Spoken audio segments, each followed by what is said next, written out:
What you see here is $10,000 on the table.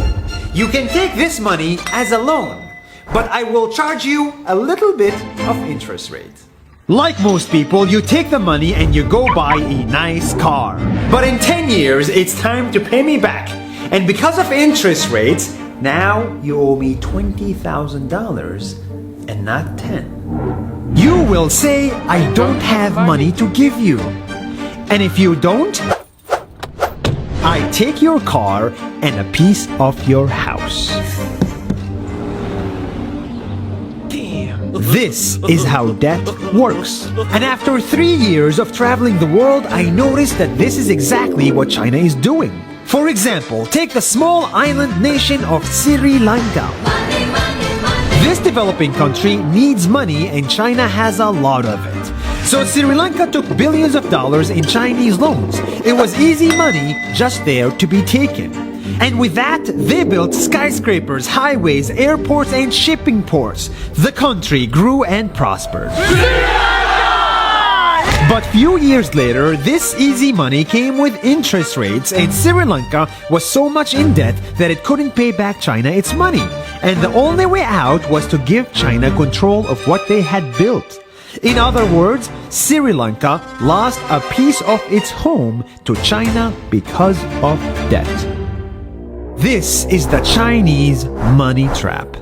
And it's a real thing I saw all over the world.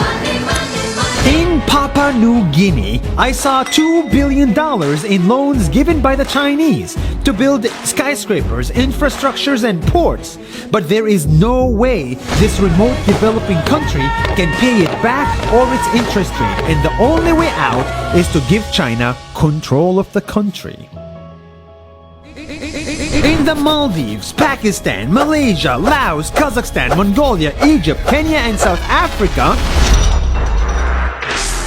the same thing is happening, and many countries are struggling to pay back Chinese loans. If you look closely, all these infrastructure projects like highways, ports, and bridges connect to China through the sea or through the land to form something far bigger, far more powerful than just a bridge, a new Silk Road.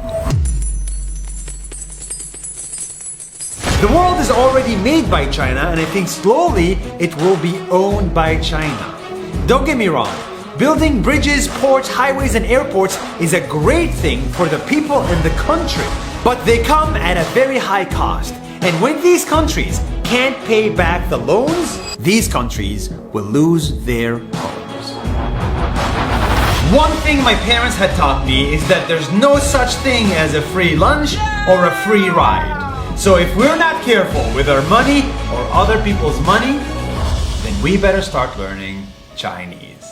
下周见。